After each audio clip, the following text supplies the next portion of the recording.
Hopefully it's all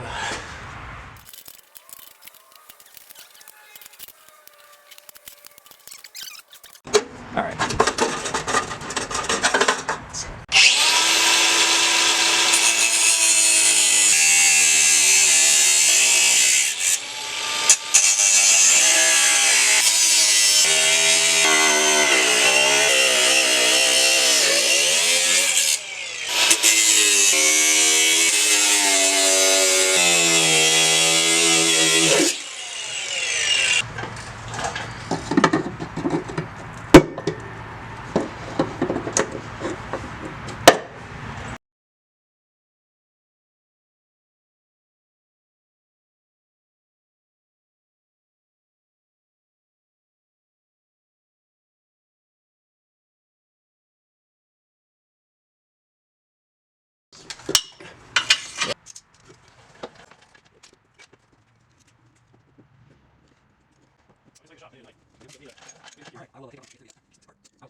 So for the new carrier, it should be biased towards the passenger side.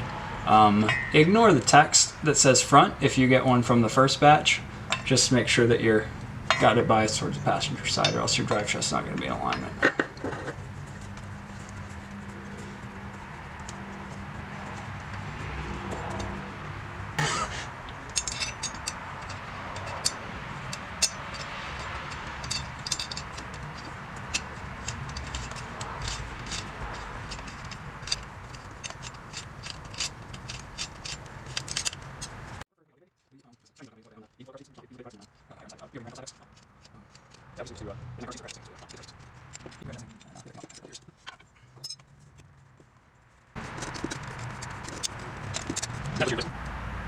You're going to go bolt into the fender washer and put an isolation damper on upside down.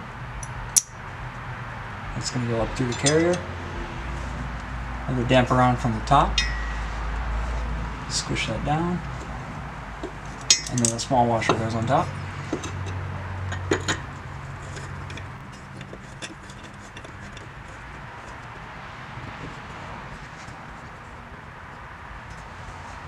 Same thing on the other side. Bolt, fender washer, isolation damper.